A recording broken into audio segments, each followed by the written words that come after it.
सभी आरोग्य कर्मियों को सेवा रूरल की तरफ से नमस्कार। संपरामर्श यानी कि काउंसलिंग एक बहुत ही महत्वपूर्ण प्रक्रिया है। हम सब सालों से काउंसलिंग करते आए हैं, तो ये ट्रेनिंग वीडियो में हम समझेंगे कि काउंसलिंग और इफ़ेक्टिवली हम कैसे कर सकें कि जिससे हम जो महत्वपूर्ण संदेश लाभार्थी को पहुंचाना चाहते हैं वो संदेश लाभार्थी समझें और उसके अनुरूप अपनी बिहेवियर में पॉजिटिव चेंज ला सकें। ये वीडियो सभी प्रकार के आरोग्य कर्मियों के लिए हैं। हम खुशनसीब हैं कि हमारे साथ एक एक्सपर्ट डॉक्टर शुभदा कानानी हैं जो इस ट्रेनिंग वीडियो में लीड ट्रेनर होंगे। तो आइए समझते हैं, जानते हैं और सीखते हैं कि इफ़ेक्टिव काउंसलिंग हम कैसे कर सकें। तो सेवा रूरल की तरफ से बेस्ट विशेस। नमस्कार।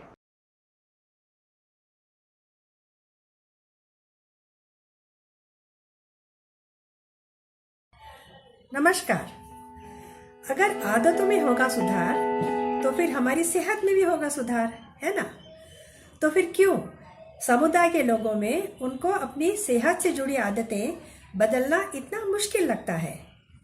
स्वास्थ्य कार्यकर्ता उनको संदेश तो देते हैं, अवेयरनेस भी बढ़ाते हैं कि अपनी सेहत को सुधारने के लिए या फिर अपनी बीमारी पे नियंत्रण पाने के लिए आप खान पान में बदलाव करें, नियमित व्यायाम करें, क्लिनिक पे नियमित मुलाकात लें या फिर निर्धारित समय पे दवाएं लें। लेकिन फिर भी लोगों को लंबे समय तक ये अच्छी आदतें टिकाए रखना बड़ा मुश्किल लगता है। तो हमको पहले ये समझ लेना चाहिए कि वो कौन सी कंडीशंस हैं, स्थितियां हैं जो लोगों को वर्तन में परिवर्तन लाने में मदद करती हैं। इसके बाद हम इफ़ेक्टिव काउंसलिंग और कम्युनिकेशन की तरफ बढ़ सकते हैं। तो आइए हम इन परिबलों को समझें। शुरू करते हैं। तो ये है मंगू बेन। उनके पति किशन भाई को बहुत सालों से हाई बीपी है और एएनएम बहन ने बोला है, कई बार बोला है कि इनके खाने में आप नमक कम करिए। मंगू बेन कहती हैं कि कोई फ़ायदा नहीं, करके देखा लेकिन इनको खाना अच्छा नहीं लगता तो वो नमक कम करने को तैयार नहीं। तो क्या कारण है जिससे ये नहीं हो पाता? सबसे पहला, जो एएनएम या आशा बहन है वो नियमित मंगू बहन से संपर्क नहीं कर पाती। हो सकता है दूसरे कामों में व्यस्त हो, लेकिन नियमित काउंसलिंग न होने की वजह से उनको जो सही माहिती या इन्फॉर्मेशन है वो नहीं मिल पाता और उनकी तकलीफ़ें कैसे दूर करें उसके बारे में उनको मार्गदर्शन नहीं मिल पाता। दूसरा कि एक प्रकार की हताशा आ जाती है, निराशा आ जाती है कि बदलाव संभव नहीं, करने का कोई फ़ायदा नहीं। अगर आदमी सकारात्मक अभिगम रखे और आशावादी रहे कि नहीं, मैं ये एडवाइस जो दी है, जो काउंसलिंग दिया है मेरे को, उसको मैं फॉलो करने की कोशिश करूं तो ज़रूर फ़ायदा होगा और देखती हूँ मैं कैसे हो सकता है। लेकिन अगर हम ऐसे आशावादी नहीं रहे तो फिर बदलाव लाना मुश्किल है। तीसरा, जो भी उनको काउंसलिंग मिलती है, जो आशा बहन सीएचओ या एएनएम काउंसलिंग करती हैं, वो उनके लिए सरल, सही और स्पष्ट नहीं होती। नमक कम कर दो, ये पर्याप्त नहीं है कहना। उनको समझाना पड़ता है कि किस तरह से नमक कम किया जाए और किस तरह से खाना भी स्वादिष्ट बना रहे। तो अगर काउंसलिंग सही, स्पष्ट और सरल ना हो तो भी लोगों को फॉलो करने में दिक्कत आती है। और चौथा है कि उन्हें मालूम है कि अगर हम नहीं बदलाव करेंगे तो इसके परिणाम गंभीर हो सकते हैं, तो बदलने की तैयारी नहीं होती है। अगर व्यक्ति में ये आभास हो जाए कि हमारी आदतें हम नहीं सुधारेंगे तो आगे जाके परिणाम सीरियस हो सकते हैं, गंभीर हो सकते हैं। ज़्यादा नमक खाने से, बीपी हाई रहने से हार्ट अटैक हो सकता है, किडनी फेल हो सकती है। तो फिर वो बदलने की तैयारी जल्दी बताएंगे। और जैसे मंगूबेन के केस में हम देखेंगे कि किशन भाई भी उनका नमक कम करने के लिए तैयार हो जाएंगे। तो ये जो 4 पहलू हैं, एक तो सही इन्फॉर्मेशन मिलना, नियमित काउंसलिंग मिलना, दूसरा तैयारी होना बदलने के लिए, गंभीर परिणाम से वाकिफ़ होना, तीसरा कि सकारात्मक होना कि हाँ बदलाव लाने से हमको ज़रूर फ़ायदा होगा, और चौथा कि जो भी हम उनको कह रहे हैं करने के लिए वो थोड़ा सरल हो, बहुत मुश्किल ना हो। अगले वीडियो में हम देखेंगे और ज़्यादा दूसरे पहलू जिससे लोगों में बदलाव संभव हो सकता है। मिलते हैं फिर से।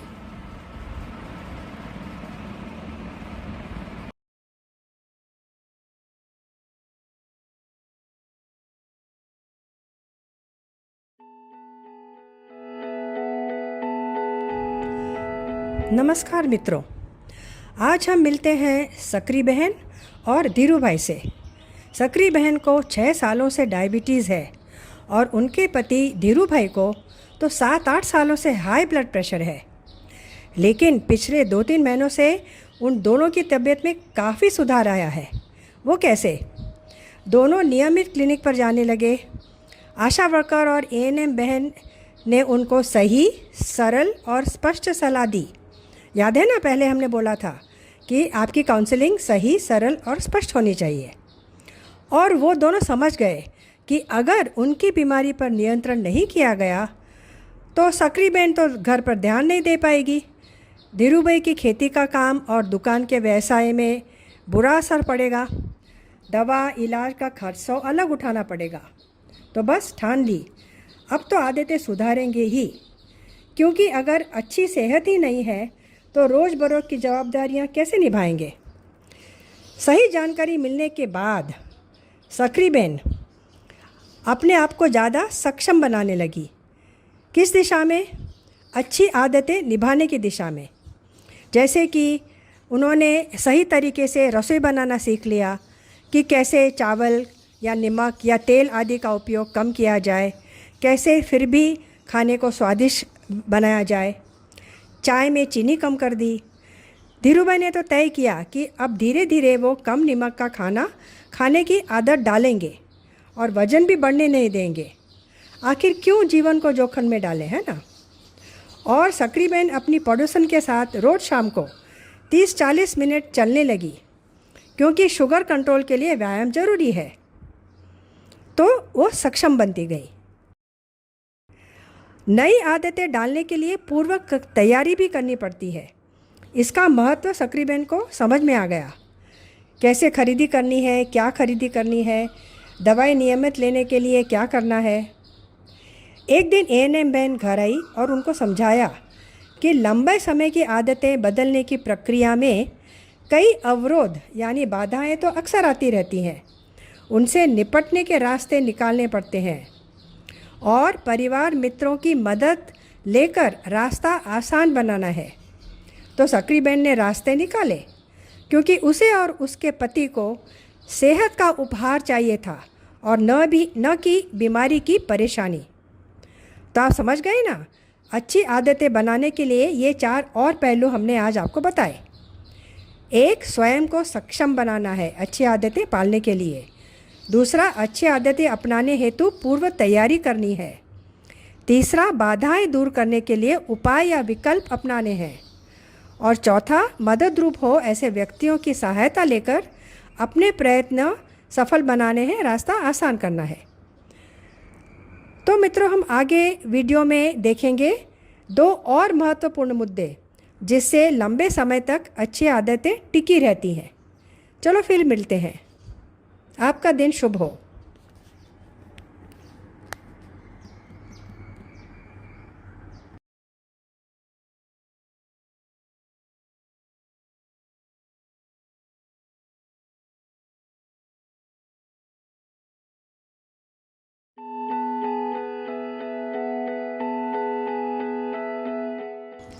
हेलो फ्रेंड्स, गए वीडियो में हमने आपसे बात की थी सकरी बहन और धीरूबाई की, जो डायबिटीज़ और हाई बीपी के नियमन या कंट्रोल हेतु अपनी आदतें सुधारने लगे और उनकी तबीयत में भी काफ़ी सुधार आने लगा।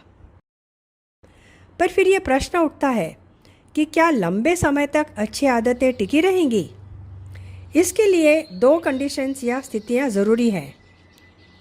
एक तो निरंतरता या कंसिस्टेंसी बनाए रखें और उसके प्रति सजग रहना, ध्यान देना कि कहीं गाड़ी पटरी पर से उतर तो नहीं गई है। और दूसरा, अगर कुछ दिनों के लिए या हफ्तों के लिए अपनी अच्छी आदतें छूट भी जाती हैं, फिर भी हो सके उतना जल्दी गाड़ी को फिर से अपनी सही पटरी पर लाना है, अच्छी आदतें फिर से अपनाना है। कभी मेहमान घर पर आते हैं या तो फिर मुसाफरी पे हमको बाहर जाना पड़ता है, तब स्वाभाविक है कि जो हम कर रहे हैं वो ठीक से नहीं हो पाता, लेकिन जितना जल्दी हो उतना हमको फिर से हमारी अच्छी आदतें चालू रखना है। और ये आदतें टिकाए रखने के लिए अपने परिवार के सदस्य, स्वास्थ्य कार्यकर, एएनएम या आशा बहन या फिर महिला जूथ की बहनें, विमेंस ग्रुप, उनकी सहाय मदद ले सकते हैं। जैसे वो याद दिला सकती हैं, प्रोत्साहन दे सकती हैं। हम सबको प्रोत्साहन चाहिए, सपोर्ट चाहिए, ठीक है? तो हमने अब तक 10 पहलू समझ लिए जो वर्तन में या आदतों में सही बदलाव लाने के लिए सहायक होते हैं। तो मैं आपसे एक प्रश्न पूछती हूँ, याद कीजिए और हमें बताइए कि वो 10 पहलू कौन से हैं?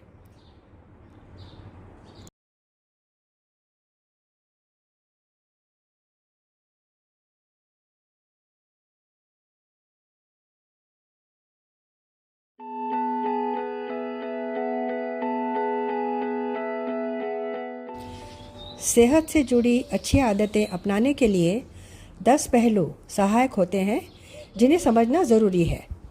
1. सही जानकारी मिलना।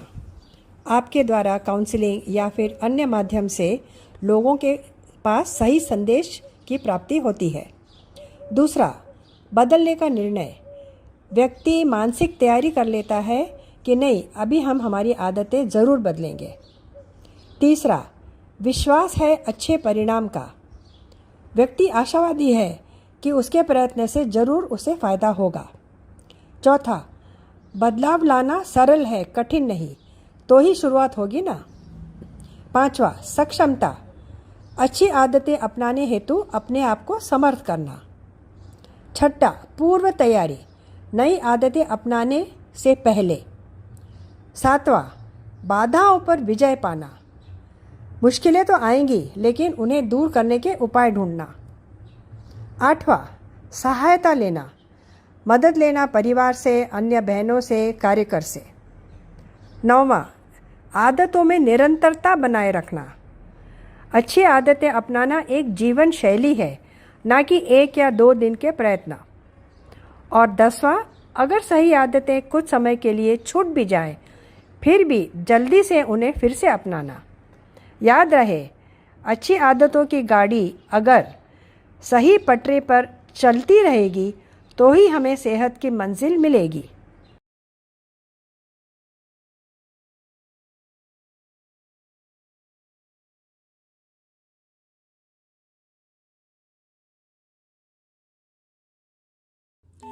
हेलो मित्रों, सेहत से जुड़ी आदतों में बदलाव लाने के लिए कौन से पहलू या स्थितियां ज़रूरी हैं वो हमने देखा। इस समझ के आधार पर हम प्रभावी कम्युनिकेटर या काउंसलर बनने की दिशा में आगे बढ़ सकते हैं। प्रभावी संचार या कम्युनिकेशन अब SBCC के नाम से प्रचलित है, social and behaviour change communication. आप IEC से तो वाकिफ़ है ना? IEC मटेरियल है कि नहीं, IEC प्रोग्राम का आयोजन कीजिए, ठीक है ना? तो IEC से BCC, बिहेवियर चेन कम्युनिकेशन, और अब social and behaviour chain communication का प्रचलन है। इसका कारण ये है कि IEC ज़्यादातर संदेश देने पर, अवेयरनेस बढ़ाने पर ही जोर देती है। कोई पूछता नहीं है कि कार्यकर से जो संदेश या ज्ञान मिला है वो कितने लोगों ने अपनाया है या उनके वर्तन में परिवर्तन आया है। एसपीसीसी की पद्धति यह सुनिश्चित करने का प्रयत्न करती है कि लोग सिर्फ संदेश जाने ही नहीं, परंतु अपने सेहत को सुधारने हेतु उनकी आदतों में बदलाव हो, वो संदेश का अमल करें, प्रैक्टिस करें। तो हम याद रखें कि आरोग्य पोषण से जुड़ी एसपीसीसी एक व्यवस्थापूर्वक सिस्टमैटिक प्रक्रिया या प्रोसेस है जो विविध प्रकार के संचार पद्धतियाँ यानी कम्युनिकेशन चैनल्स को अपनाती है और जिसका मुख्य उद्देश्य है या लक्ष्य है कि व्यक्ति, कुटुंब और समुदाय में सही संदेश इस प्रकार से पहुँचे कि धीरे धीरे लोगों की आदतें बदले, सुधरे और फिर सेहत में भी सुधार हो, बीमारी का नियंत्रण करने में भी मदद मिले। ठीक है ना? तो अभी हम समझे कि एसबीसीसी आधारित प्रभावी काउंसलर हम बने, ये क्यों बहुत ही आवश्यक है। इतने सालों से हम आईसी सेशंस लेते आए हैं, होम विजिट्स कितनी सारी की हैं, महिला मंडल की मीटिंग में कई प्रकार के संदेश दिए हैं, पर इन कोशिशों की तुलना में क्या व्यापक असर हुआ है लोगों की आदतें सुधारने में? नहीं ना। ज़रूर माताओं में, गर्भवती स्त्रियों में, या तो जो डायबिटीज़, हाई बीपी या कैंसर या अन्य बीमारी से जूझ रहे हैं, उनमें कुछ मात्रा में आदतें सुधरी हैं इतने सालों में, लेकिन जिस स्तर पर हमें परिवर्तन देखना है उतना तो नहीं हुआ है। ठीक है ना? इतना समय, इतनी कोशिश, इतने संसाधन और वित्तीय प्रावधान यानी पैसों का आयोजन, इसका सदुपयोग तभी संभव है जब लोगों की सेहत पर असर होता है। वो हमारी काउंसलिंग के द्वारा अपने प्रैक्टिसेस को बदल सकते हैं। हम समुदाय को नॉलेज से एक्शन की तरफ ले जाएं, ये एसबीसीसी का मूल मंत्र है। तो चलिए अगले वीडियो में हम जानेंगे कि प्रभावी काउंसलर की क्या क्या विशेषताएं हैं जो आप सब अपना सकते हैं।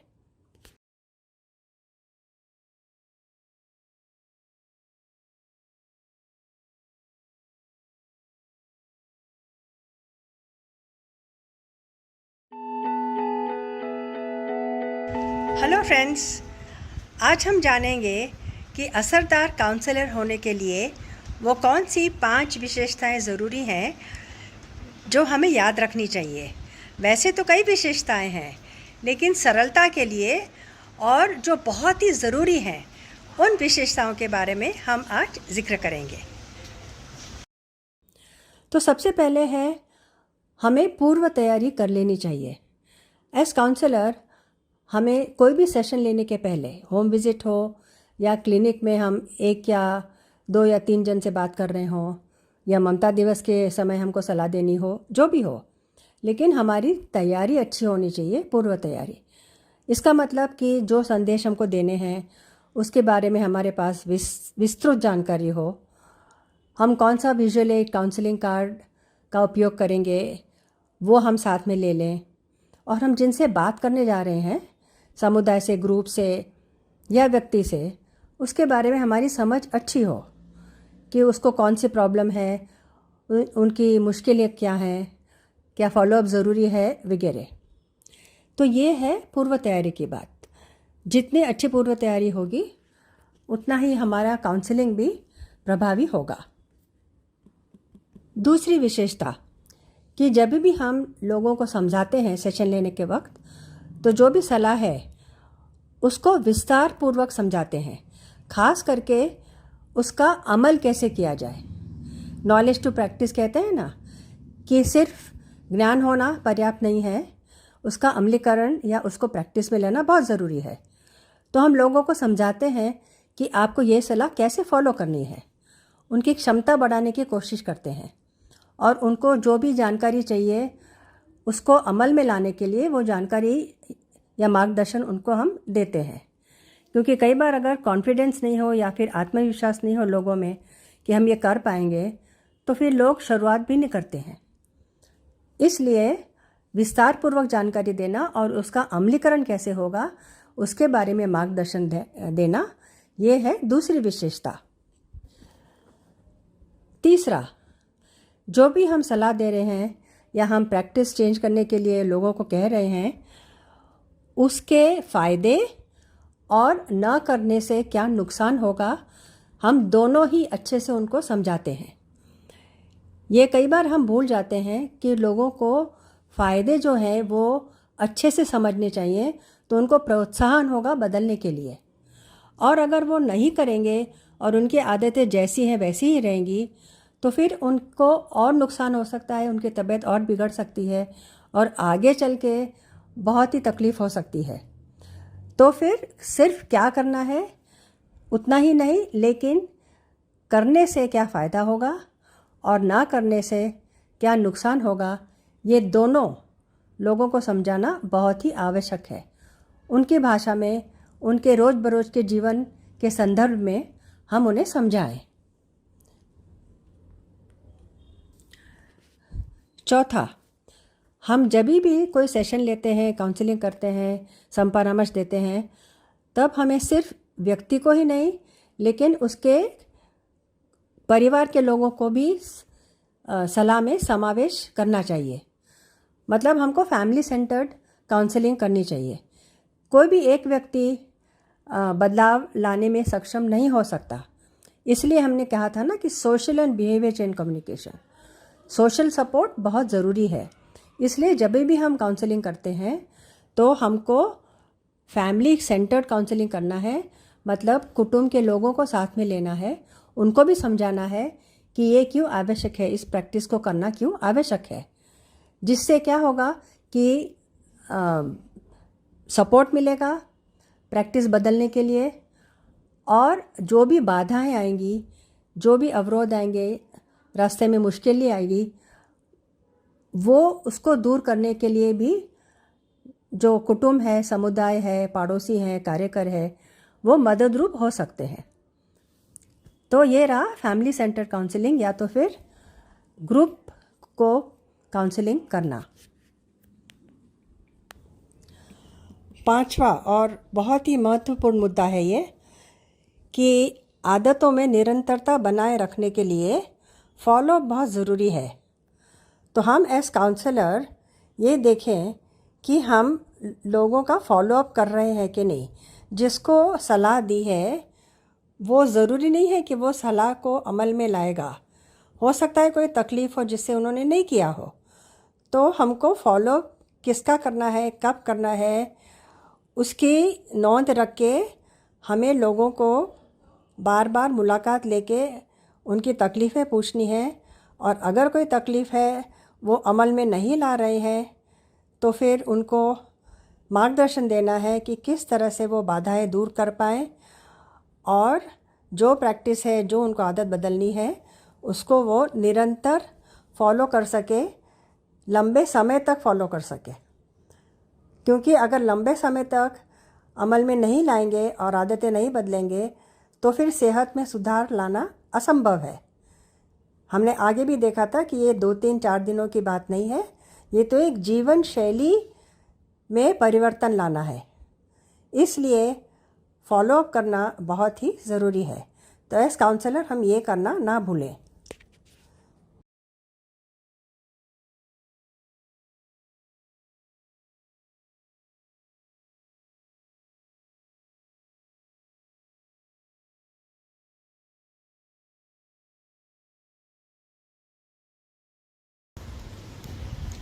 नमस्ते मित्रों, कई बार जब हम किसी व्यक्ति को सुनते हैं तो हमारा ध्यान उस तरफ आधा ही होता है।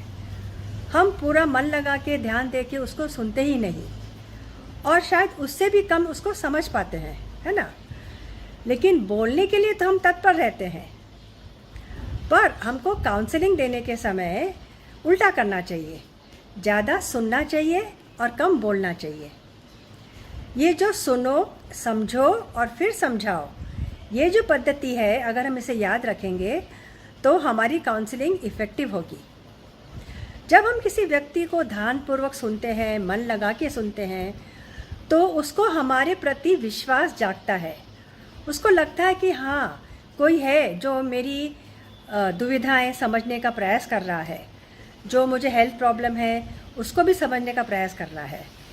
तो हम सुनने के समय अपना हाव भाव ऐसा रखें कि सामने की व्यक्ति को लगे कि हमें ध्यानपूर्वक सुना जा रहा है, समझा जा रहा है।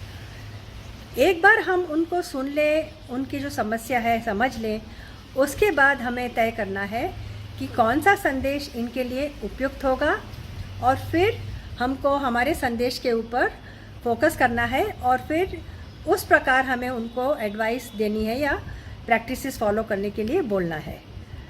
तो आप ये 3 जो पहलू हैं, सुनो, फिर समझो और फिर समझाओ, यही ज़रूर याद रखिए। और साथ साथ में आपको तो याद होगा ही कि कौन से 5 विशेषताएं हैं जो आपको एज काउंसलर अपने ध्यान में रखनी चाहिए।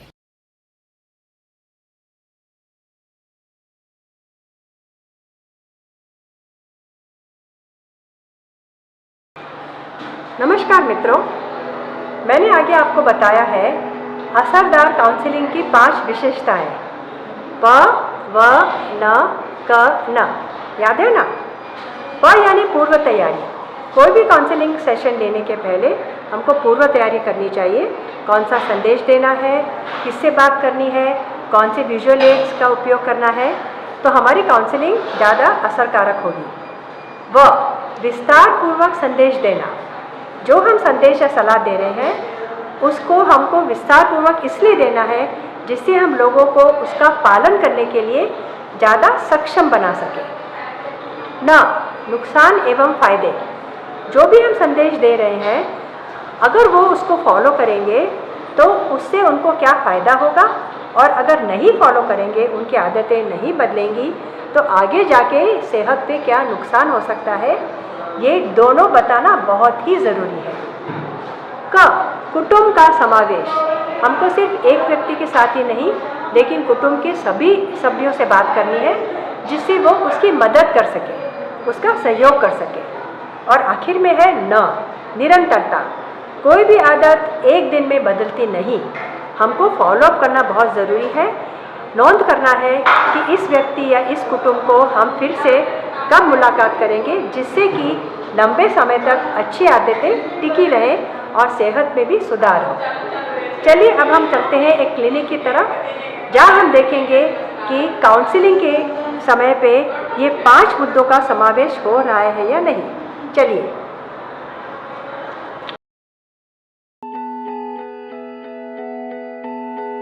आज मुझे मॉस्को जगह पर जाना है।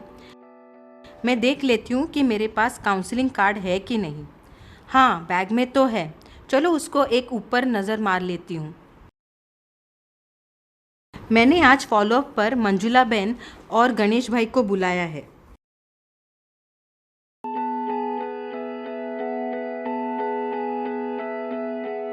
नमस्ते। नमस्ते। कैसे हो मंजुला बहन? अच्छी है। आपका शुगर पिछली बार तो 300 के ऊपर चला गया था, और आप यह भी कह रहे थे कि आपको थकान लगता है और आपके घर में कुछ दिक्कतें आती है खाने की आदतों को लेकर। अब आप मुझे बताइए कि क्या तकलीफ़ें हैं।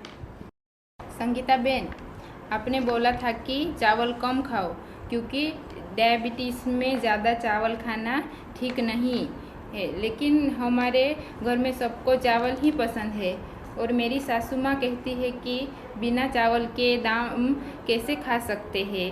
इसलिए आपने जो सलाह दी है उसे फॉलो करने में हमको बहुत दिक्कत आती है।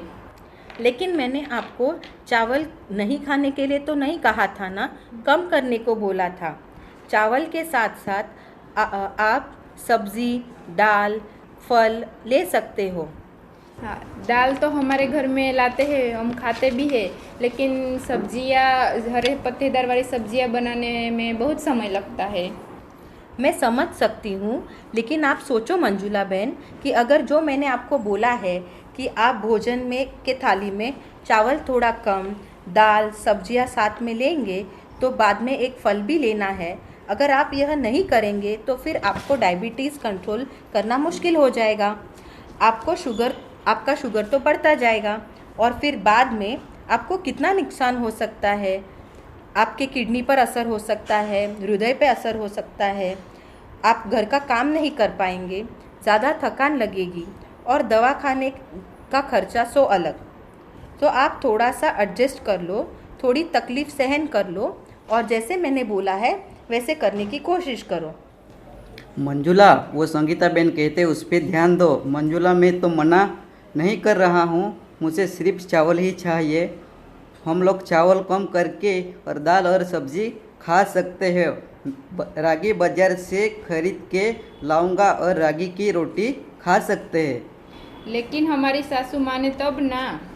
तुम चिंता मत करो, मैं उसको समझाऊंगा। और कोई तकलीफ़? संगीता बेन, आपने बोला था कि व्यायाम, कसरत और चलने का रखा करो, लेकिन घर में मुझे इतना काम होता है, कहाँ समय मिलता है मुझे। अभी मैं फिर से आपको कहूँगी कि अगर मेरी सलाह मानोगे तो आपको फ़ायदा ही फ़ायदा है, और सिर्फ खान पान में नहीं, लेकिन हमको हमारा व्यायाम कसरत चालू रखना होगा, क्योंकि यह ज़रूरी है कि हम कम से कम रोज़ व्यायाम करें। घर के काम करते हैं उसको कसरत नहीं कहते। कसरत यानी आधा पौना घंटा रोज़ जल्दी जल्दी चले, जिससे अपने थोड़ा हाफ लगे और पसीना आ जाए, लगे कि आपने कुछ श्रम किया हो। हम तो खेत में ही काम करते हैं, वो चलना नहीं हुआ। हाँ, वो चलना तो हुआ, लेकिन आप याद कीजिए, आप खेत में तो कितना चलते हैं। आपके पास स्कूटर है, आप लोग स्कूटर पर भी जाते हैं। आपका खेत कितना छोटा है। आप इसके लिए मैं कहती हूँ कि डायबिटीज़ कंट्रोल करने के लिए रोज़ चलना चाहिए, कम से कम 30 मिनट चलना चाहिए। और गणेश भाई, आप अगर साथ में चाहोगे तो आपको भी फ़ायदा है ना? तो पर यह मैं कैसे करूँगी? अच्छा जसूबेन, तुम मेरे साथ आओगे ना? हाँ हाँ, इसके बारे में ज़रूर सोचूंगी। शाम को अपना जब काम हो जाए घर का, तब लोग आधा घंटा तो रोज़ नहीं, कम से कम हफ्ते में 3-4 बार तो हम चलेंगे। और आपकी गोलियाँ? वो तो मैं लेने के लिए भूल जाती हूँ। गणेश भाई, आप ज़रा उनको याद दिलाइए गोली लेने के लिए। ठीक है, मैं कोशिश करूँगा। और सबसे अच्छा होगा कि आप उसको अपने सामने रखिए, आपके रसोई में किसी डब्बे में रखें जहां आपकी नज़र पड़े और आप उसे याद से ले सको। ठीक है, हम कोशिश करेंगे। आप सब भी ध्यान दीजिए। देखिए, ये चार्ट में देखिए, यहाँ दिखाया है कि आपको चावल कम करना है, दाल लेनी है, सब्ज़ी फल को आपके आहार में लेना है, साथ में आपको कसरत भी करनी है। नमक को कम करिए और चीनी भी कम कीजिए। आप सबको अभी ध्यान रहेगा ना? हाँ। मैं आपको 15 दिन बाद घर पे आके मिलूँगी। आभार।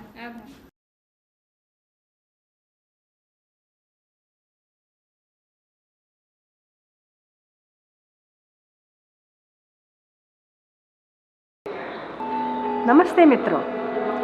कम्युनिकेशन और काउंसलिंग हम कई जगह पे करते हैं, है ना? कभी ग्रुप में होता है, ग्रुप सेशन, कभी गृह मुलाकात, होम विजिट होती है, या तो फिर कभी हम क्लिनिक में काउंसलिंग करते हैं पेशेंट्स की और उनके परिवार के सभ्यों की। तो आज जो हम देखेंगे वो एक गृह मुलाकात देखेंगे, क्योंकि असरकार काउंसलिंग करने के लिए घर में सब सभ्यों के साथ और व्यक्तियों के साथ किस तरह से असरकारक सलाह देनी है, वो भी ध्यान रखना बहुत ही ज़रूरी है। तो हमने आगे देखा है, वो 5 मुद्दे आपको याद ही होंगे। तो चलिए हम चलते हैं जसूबेन और सोमाबाई के घर। वहाँ पे दोनों को हाई बीपी भी है, डायबिटीज़ भी है और उनकी सासू भी साथ में रहती है। तो चलिए हम देखते हैं कि वहाँ किस तरह से काउंसलिंग की जा रही है।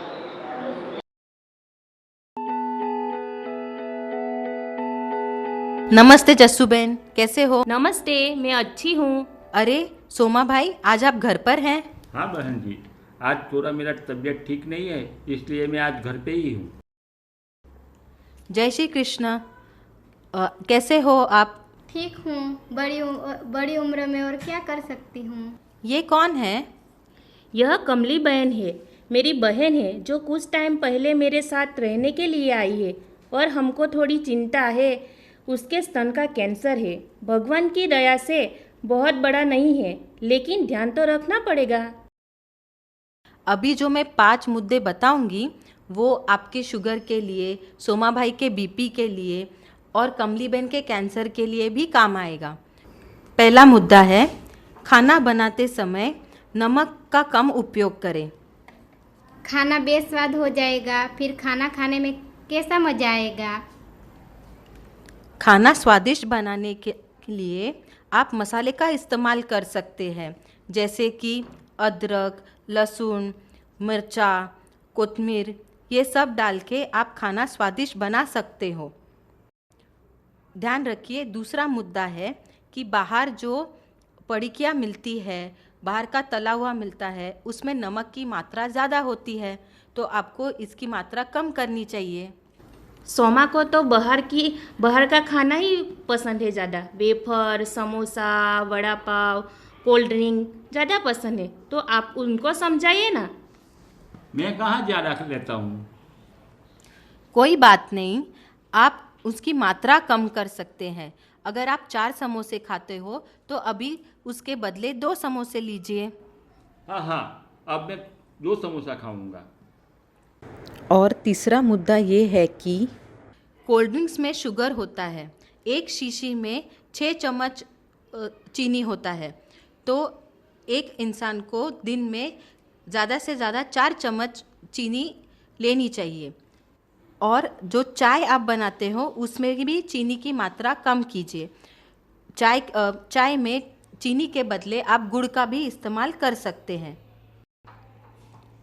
चौथा मुद्दा ये है कि दिन में कम से कम 30 मिनट आपको कसरत करनी चाहिए या चलना चाहिए।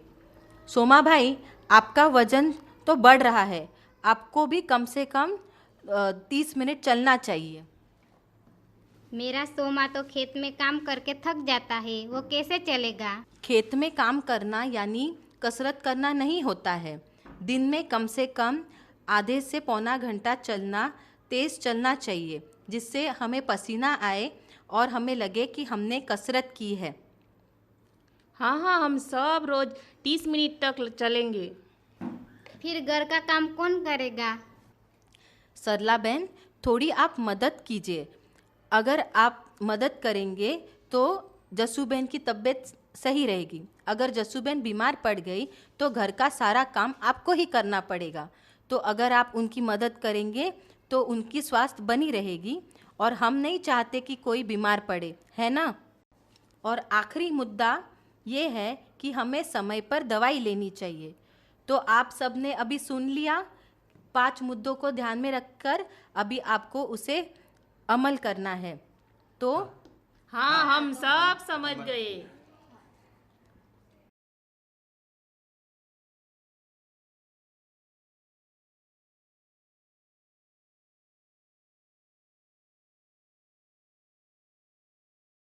नमस्ते मित्रों, प्रभावी काउंसलिंग और कम्युनिकेशन, बिहेवियर चेंज कम्युनिकेशन, वो तो महत्वपूर्ण है ही, लेकिन उतना ही महत्वपूर्ण है उसका सही निरीक्षण होना या उसका सही सुपरविजन होना। क्योंकि अगर हम कार्य करके कम्युनिकेशन स्किल्स को सुपरवाइज करेंगे तो हम उनकी मदद कर सकेंगे ज़्यादा सक्षम बनने के लिए, इफ़ेक्टिव कम्युनिकेटर बनने के लिए। लेकिन इसका निरीक्षण आसान नहीं है। हमने एक 10 पॉइंट सुपरविजन चेकलिस्ट बनाई है जो सुपरवाइज़र को मदद करेगी काउंसलिंग सेशन ऑब्जर्व करने के लिए और देखने के लिए कि सही प्रकार से काउंसलिंग हो रही है कि नहीं।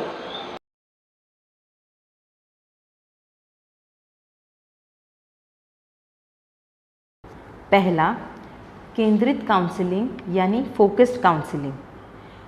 काउंसलिंग का फोकस मुख्य मुद्दे पे होना चाहिए ताकि जो व्यक्ति या ग्रुप के समस्याएं हैं उस पर काउंसलिंग केंद्रित किया जा सकता है। दूसरा, विस्तारपूर्वक सलाह। विस्तारपूर्वक सलाह दी जानी चाहिए ताकि जो सलाह का पालन करे उन्हें आसानी हो और लोग उसे समझ सकें। तीसरा, संदेश पालन के फायदे और न पालन करने के नुकसान।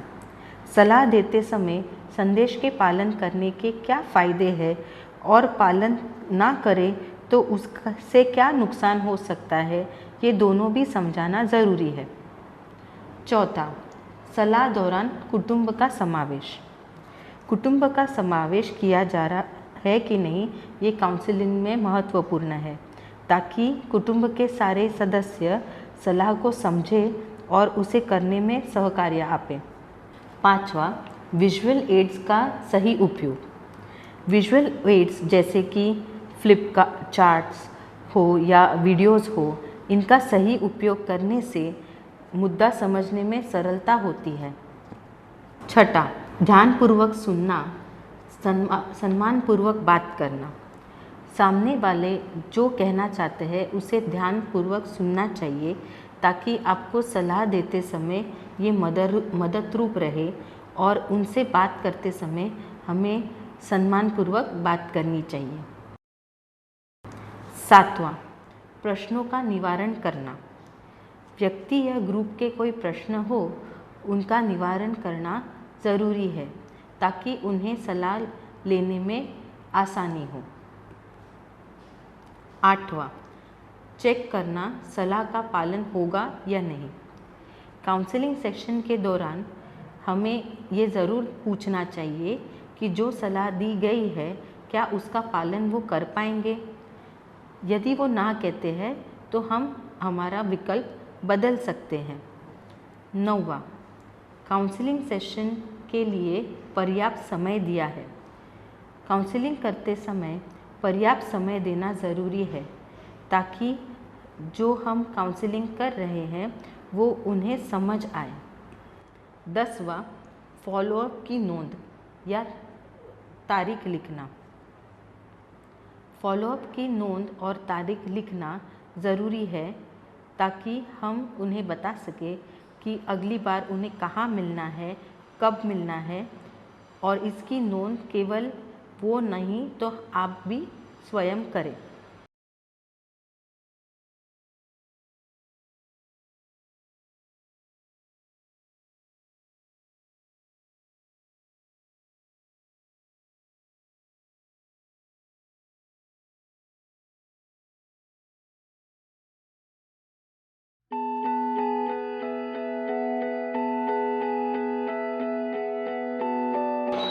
तो अभी हम चलते हैं वही जसुबेन और सोमाबाई के घर, जहाँ पे जो सुपरवाइज़र हैं कल्पना बेन, वो चेकलिस्ट के मदद से की मदद लेके काउंसलिंग सेशन देख रही हैं। और जो काउंसलर है वो सीमा बेन है, जो नई है और जिनको ज़्यादा अनुभव नहीं है। उसके बाद ज़रूरी है कि सुपरवाइज़र मेंटरिंग करे और समझाए कि कहाँ कहाँ काउंसलर ने अच्छे से काउंसलिंग किया है और कहाँ कहाँ उसको सुधारने की ज़रूरत है। तो आइए चलते हैं जसुबेन और सोमाबाई के घर। नमस्ते सीमा बहन, कैसे हो? नमस्ते, अच्छी हूँ। आज संगीता बहन रजा पर है, तो आपको जसू बहन और सोमाबाई के घर कितने बजे जाना है? आज दोपहर को ही जाने वाली हूँ। ठीक है, तो मुझे भी साथ लेके चलना, मुझे आपका मॉनिटरिंग करना है। हाँ ज़रूर, आप साथ चलना। जसुबेन नमस्ते। नमस्ते, ये कौन है? ये कल्पना बहन है, ये सुपरवाइज़र है, वो मेरा काम देखने के लिए आए हैं। नमस्ते जसू बहन, जय श्री कृष्ण सरलाबा। नमस्ते। जय श्री कृष्ण। सब ठीक है घर में? चल रहा है। संगीता बेन ने आपको बोला था खाने में नमक कम डालना, कर रहे हैं ना? अरे कहाँ सीमा बहन, सोमा और उनकी माँ मानते ही नहीं, फरियाद ही करते हैं खाने के लेकर। ओहो, अभी तक कुछ किया नहीं? आप लोगों को अपनी सेहत की चिंता है कि नहीं? आप कुछ उपाय बताओ। वो तो आपको ही ढूंढने हैं, मैं कैसे बताऊं?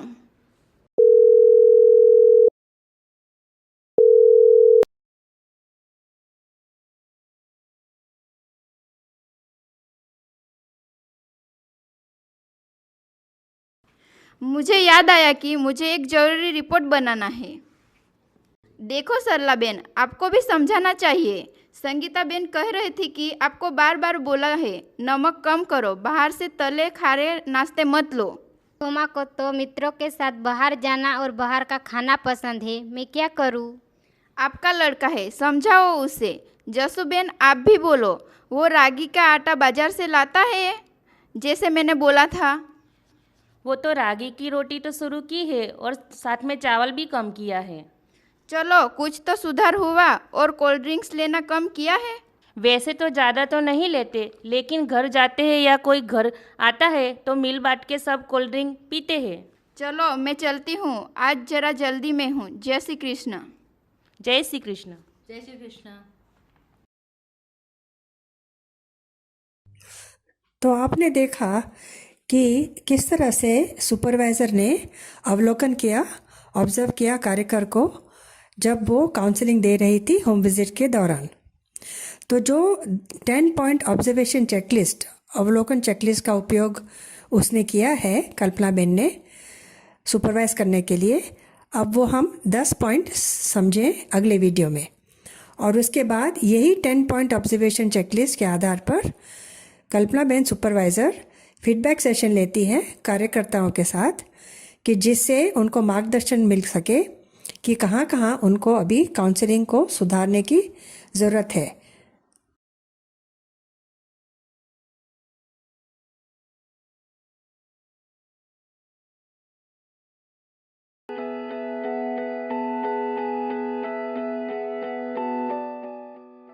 नमस्ते सबको।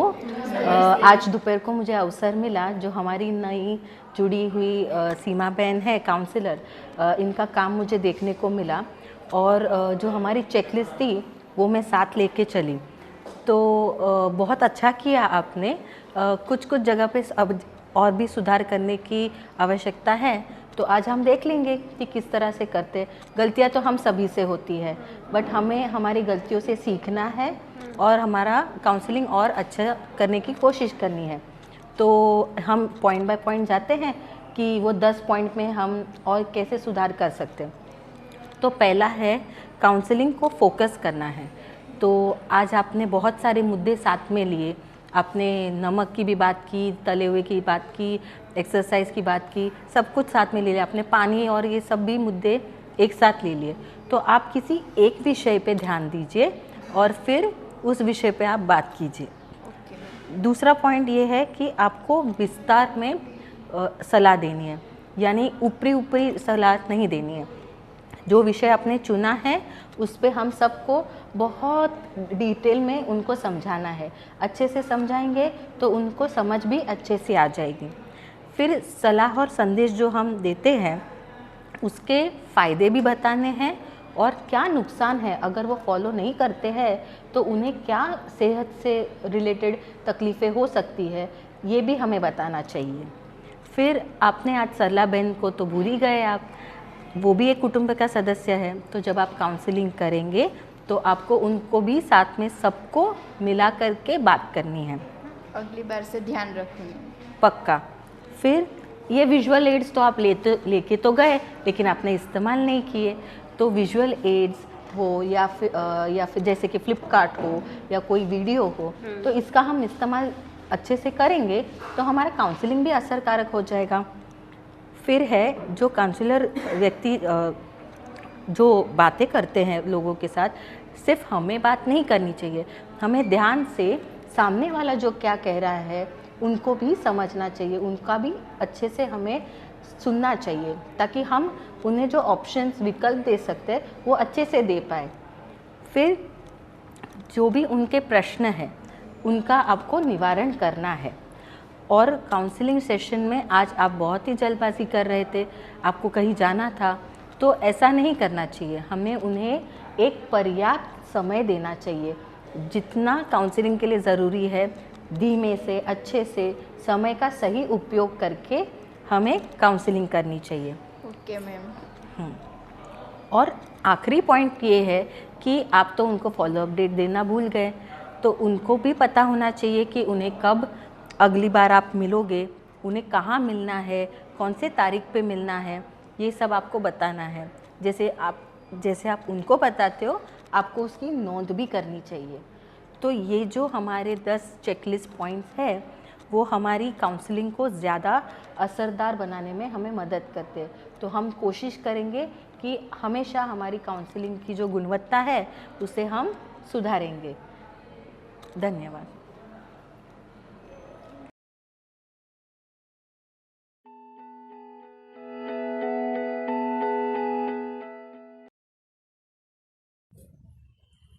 नमस्कार।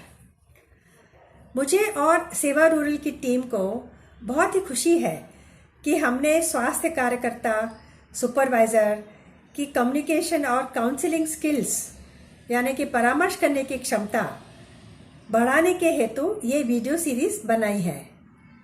अब ये वीडियो सीरीज़ का उपयोग आप सही तरीके से कैसे करेंगे उसके बारे में मैं आपको बता दूं। मुझे इसके खास करके 3 उपयोग नज़र में आते हैं।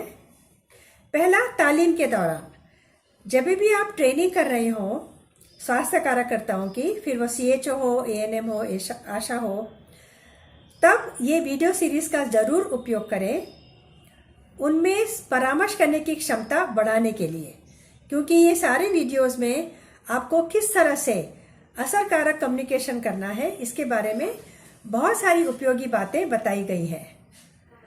दूसरा, जब भी आप फील्ड में जा रहे हो गृह मुलाकात लेने के लिए या फिर स्मॉल ग्रुप सेशन कंडक्ट करने के लिए, जुट में चर्चा करने के लिए, या फिर क्लिनिक में आपको दर्दियों से मिलना है, उनसे मुलाकात करके उनको एडवाइस देनी है, और जो बाकी लोग वेट कर रहे हैं क्लिनिक में उनको भी परामर्श देना है, तब आप ये वीडियो सीरीज़ में से जो भी वीडियोस हैं जो उपयुक्त हैं उनको ज़रा देख लें, तो फिर आपको सही तरह से परामर्श करने के लिए काफ़ी सारे पॉइंट्स मिल जाएंगे। और तीसरा, अगर लोग आपके सामने दिक्कतें पेश करें कि हमको भी ये बर्तन बदलने में या आदत बदलने में मुश्किल आ रही है, बाधाएं आ रही हैं, तो फिर उन बाधाओं को दूर करने के लिए भी इन वीडियोस में काफ़ी अच्छे सुझाव दिए गए हैं। तो आप उनको देख के लोगों को परामर्श दे सकते हैं कि किस तरह से वो अपने वर्तन में परिवर्तन लाने के लिए बाधाएं दूर कर सकते हैं और उनका जो पथ है उसको आसान बना सकते हैं। लोगों की मदद कैसे लें और अपने आप को ज़्यादा सक्षम कैसे बनाएं, इसके बारे में आप उनको बता सकते हैं ये वीडियो सीरीज़ देखने के बाद और उसके जो पॉइंट्स हैं वो समझने के बाद।